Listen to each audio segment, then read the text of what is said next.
Hi and welcome to another episode of the Ninja Nagora. Today we're fortunate to have Chris Tisdell with us, who is a man with a huge amount of digital experience, and so that's what we're going to be discussing today. Hi Chris, how you doing? Hello Andy, hello Faiza. Nice to be here. Thanks for having me on. It's great having you. Okay, Faiza, you're going to start. So Chris, you've got a lot of experience and expertise in digital education. Even before COVID, you've been working on it. So can you give us a little background on that? Sure, very happy to. So I see myself as a teacher. That's kind of why I exist, or one of the reasons. And the things that keep me awake at night involve digital education and how can we scale education via digital means. They're the kind of topics that I think about a lot, and I've dedicated a lot of my time to. I've been really playing in the digital space as a teacher for about 12 or 13 years. Wow. I started one of Australia's earliest YouTube channels on mathematics. I'm a math guy by background. Back then things were very different. And I need to sort of confess that I didn't really know what I was doing at the start, but you need to have a go and have a try and work it out. And of course, things have changed drastically in the last six months or so. Online learning is no longer considered fringe or complementary. It's absolutely necessary now, as we've all seen. And so, it's just super interesting to see what's happening and how we can respond using, digital education and other strategies. Yeah. Chris, I know that from experience, the teachers, they had a problem buying into online. Even with blended learning, that they didn't fully understand how it worked, or so how are they buying into the system now? I think in 12 or 13 years, it's been the easiest transition that I've ever witnessed. Not because it's easy per se, just because there was less urgency before. Now it's really necessary. People have to do it. There's no, option of just staying the same. And I found that the teachers and educators who have maybe played a bit in the blended learning space in the past actually have a huge advantage over those people who've resisted for such a long time. And you get those emails, help, I don't know what to do, or I've never done this before. People are sort of freaking out. But with a little bit of help and a little bit of persistence, everybody can do it. I think that's a key element. Yeah, okay. So we've got a lot of online teaching tools and platforms like the LMS and a lot of apps as well that the teachers have very quickly taken up. In your experience, which apps, tools, platforms do you find the most effective for higher ed? Yeah, it's interesting. I think that depends on what the teacher or the school or the university is looking to achieve with their digital education strategy. Right. One platform that we've all seen rise very quickly, I think, is Zoom. Yep. Although there have been some debate about privacy and things like that. And of course, large corporations like Microsoft have responded with Microsoft Teams, and video is playing a bigger role than ever in these sort of collaborations and live streaming classes.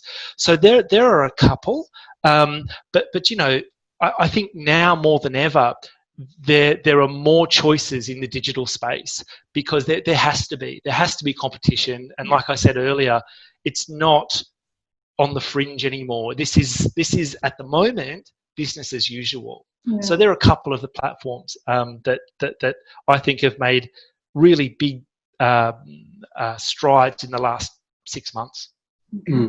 What about what about this? How the teachers have adapted very quickly. Is that the same with the students? Have you got anything on the stats for that? Say, for example, how's it affected you?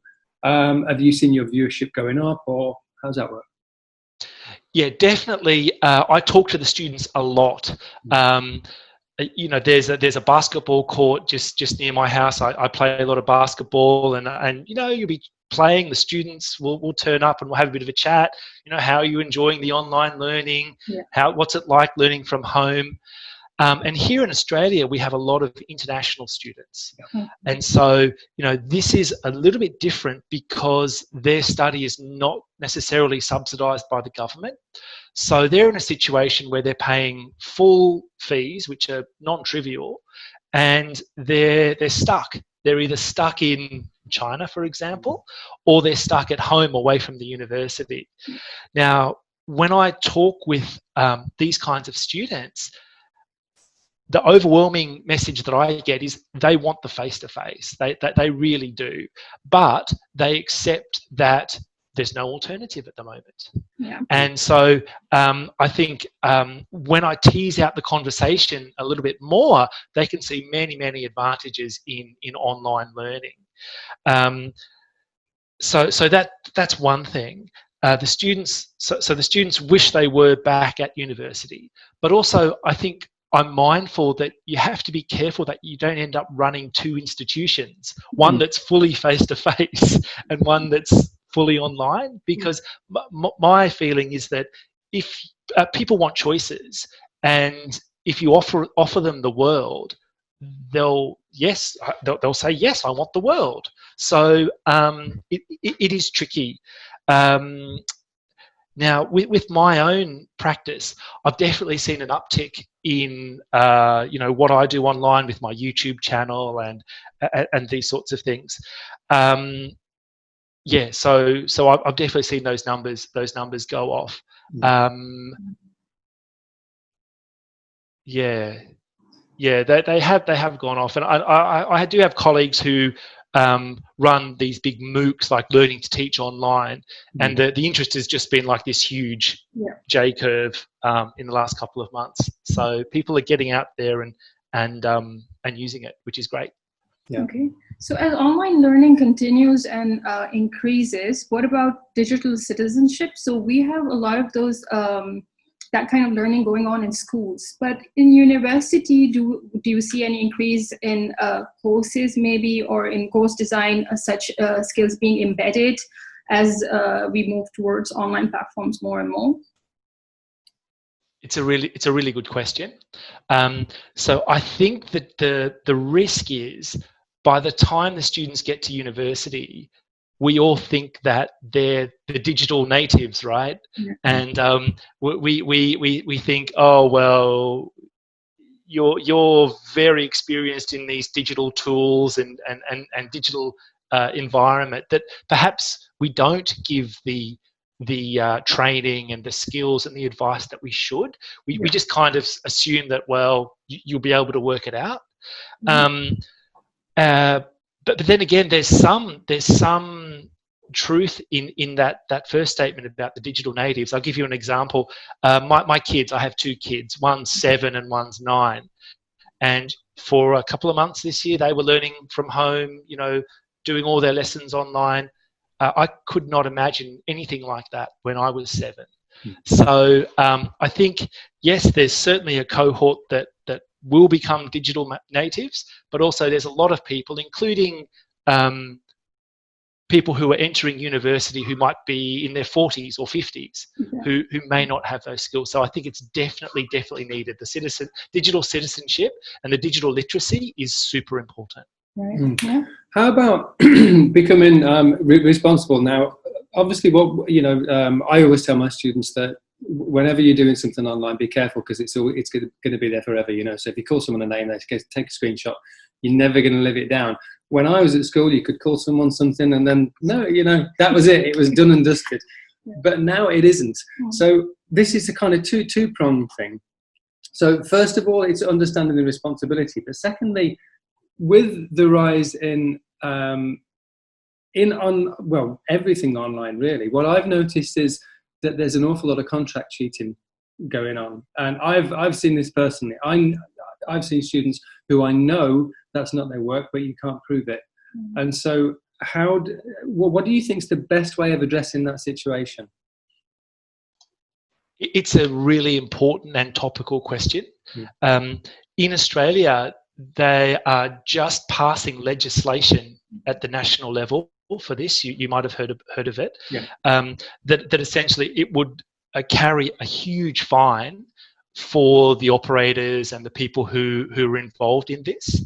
I don't think you can eliminate it altogether, and there is a strong perspective that really focuses on education rather than a big stick where you find someone or give them a whack or something.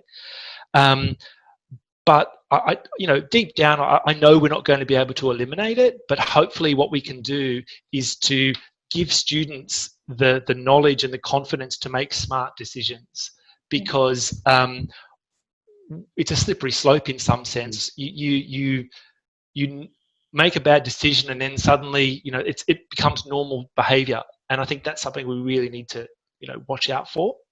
I know there are like plagiarism detectors and things like that.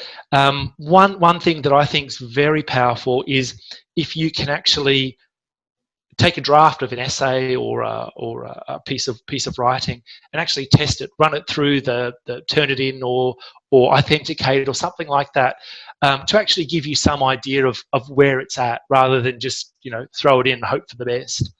So there's a few strategies there, but I think we're going to see this more and more as we go along, because you're right, the essay mills and whatnot, they are doing a roaring trade from what I hear. And we want to try to minimise this as much as possible. Yeah, I mean, this is a bit of a pet project of mine. I've just done a lit review on contract cheating, and I want to turn it into a paper. But also, I mean, you mentioned Turnitin and things like Urkund, but a lot of these places are offering original material. And so when they go through the plagiarism or the similarity check in software, it comes up as 0% plagiarized. So yeah, it's definitely something we need to address. My opinion is that if we offer them so much support, they don't need it, because we spoke to Steve Krashen as well, who said just let them keep on submitting it, redrafting. Yeah. So there are a number of ways we can address it. So I have a question actually about assessment, kind of connected to this. So moving forward from traditional paper-based or online versions of the same exams, do you see as online teaching and the spirit increases, can we provide authentic assessment alternatives and creative and innovative ways to actually assess them, rather than just the same MCQs and short questions and normal questions?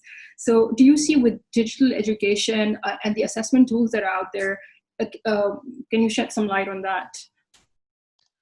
Yes, I can. I think it's also a really important piece of the puzzle here is digital assessment. So I'll give you an example. At my own university, we had fully online examinations last term. And this was kind of digital, but also kind of not digital, in the sense that students would get access to a paper, an exam paper at a certain time, and they could do it wherever they were in the world. And what they would do, they would actually just use plain old paper and write their answers on the paper and then they would take photos and upload it to the LMS, and then we would mark it. Now, it was super clunky, but it was a good stopgap measure. So I think one of the hardest things with digital assessment is getting those rich sort of free text answers. We have experimented with that a bit, but I think you're right, Faisal, in the sense that it's mostly your MCQs, it's mostly your low risk type of assessments that have dominated in that space. So how do we get from that sort of low risk to the low stakes to the medium and high stakes? We're not quite there yet, but there's certainly a lot of companies out there that are looking at online exam invigilation. Yeah. And I'm sure you've seen. I'm not sure what's happening in Dubai, but they are everywhere in Australian universities at the moment, and a lot of the students are not happy about that. Yeah. It's just not happening here. Yeah. No. Now, with I know that up until recently, there are a number of countries. You mentioned China earlier. That's one, and Saudi Arabia, that aren't that keen on distance degrees. So they don't give as much credence to them. I mean, personally, I think they're possibly harder than coming in and doing them on on campus. How do you see that the attitude towards those degrees changing, Chris? I think it is slowly changing. I think a key player here are not only governments, which I think would relate back to China and policy, but also employers.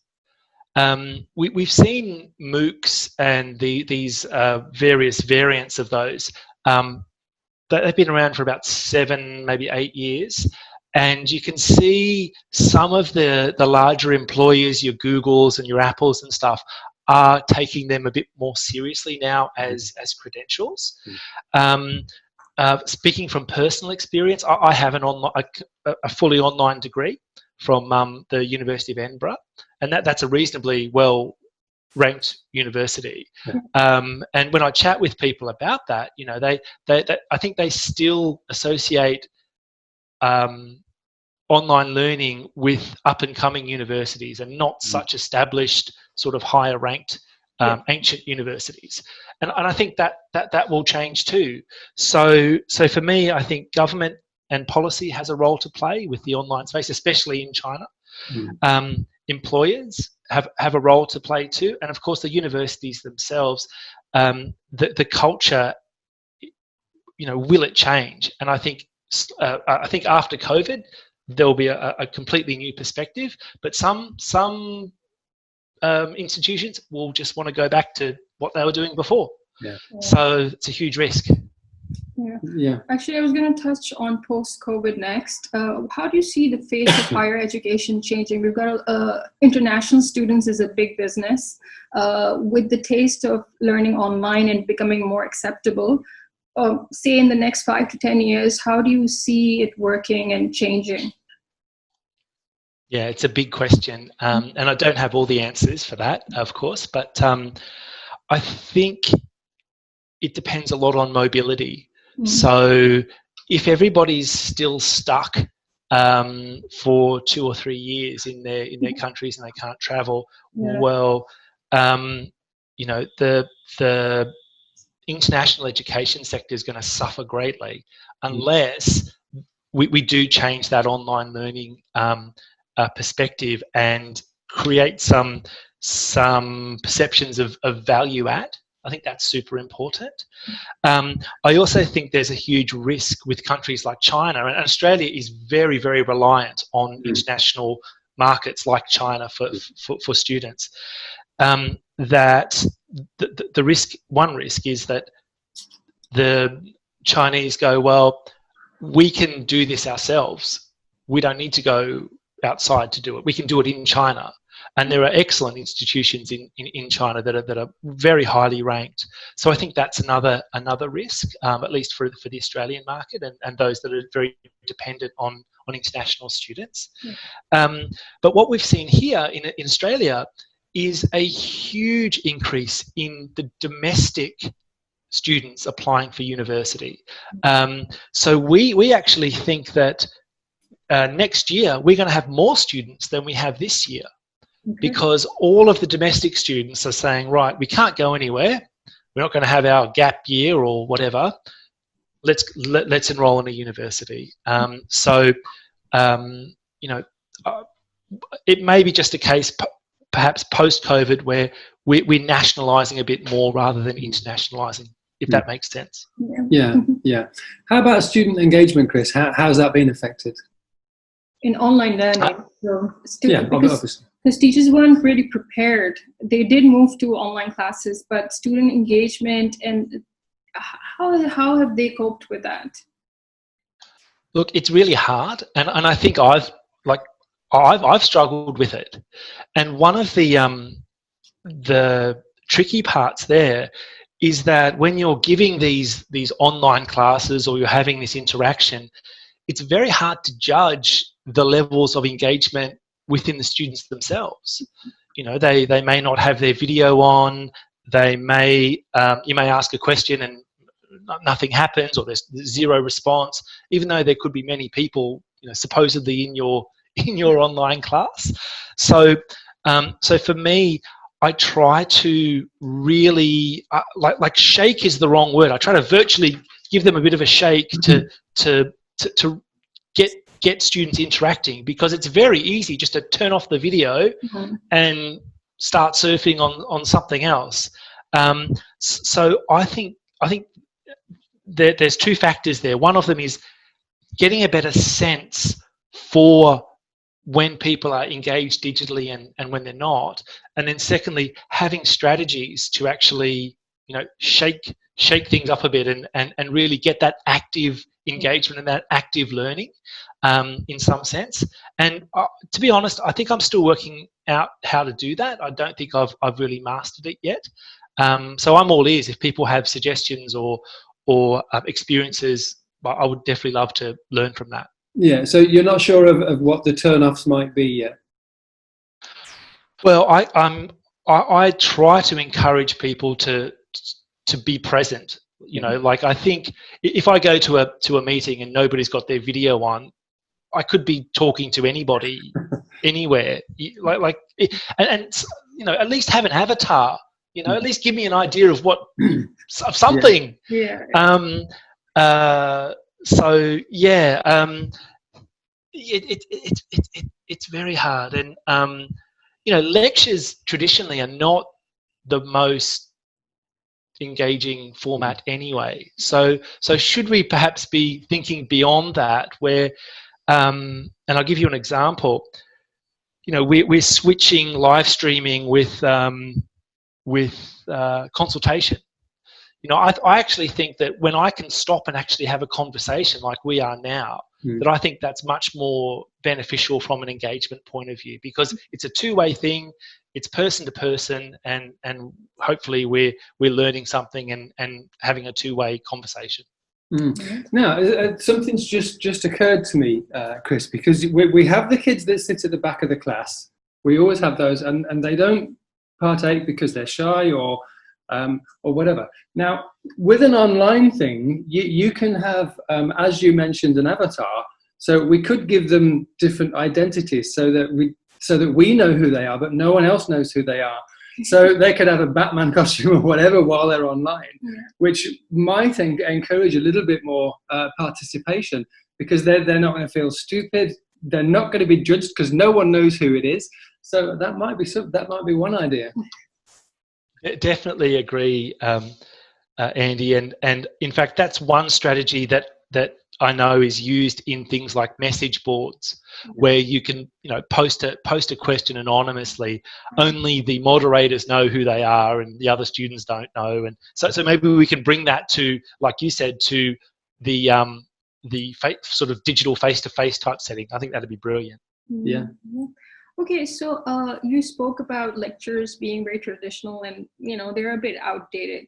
So a flipped classroom online, do you see with this massive move, do you see blended learning as the main format, or do you see like just our traditional lectures and then just go on to the LMS and do a few activities? How do you see it? Do you see blended learning in as the main format arising because of all of this? So I think what I would like to see is some integration of things.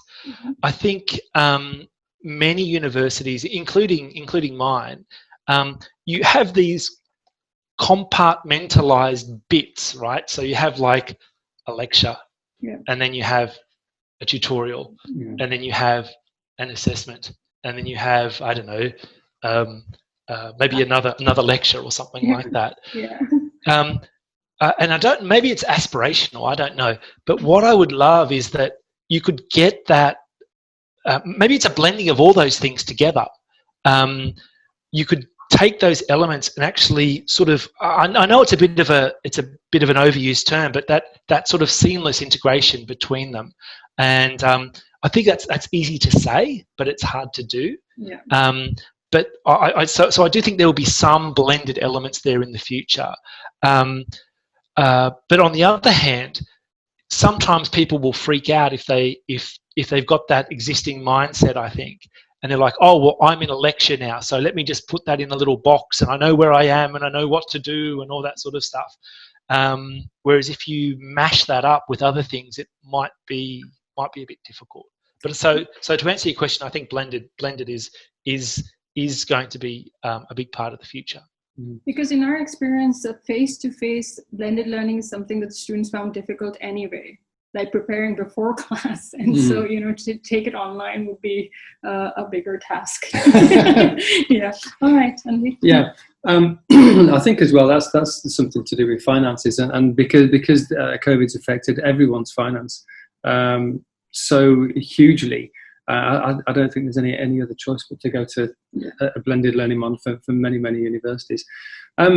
Chris, do you think that universities or institutions as a whole are doing enough to adapt the curriculum? I know this has been kind of thrust on us, but it's something that we've needed to address for quite some time, as we just mentioned there with blended learning. So are we doing enough to train teachers in this as well? Because obviously we're stuck with it. It's going to carry on this way. So have we done enough, and are we doing enough for the teachers? So I think in the high school setting, curriculum tends to be micromanaged in some sense. In the state that I'm in, called New South Wales, you can kind of set your watch by the curriculum. You can go, oh, it's Thursday, 10:30 a.m. so they must be teaching this. It's super controlled. Now, wouldn't it be great if we took this opportunity, this COVID-19 pandemic, and turned it into an opportunity for curriculum renewal? I think that would be brilliant. In theory, it doesn't seem that much of a step anymore, because we've come this far.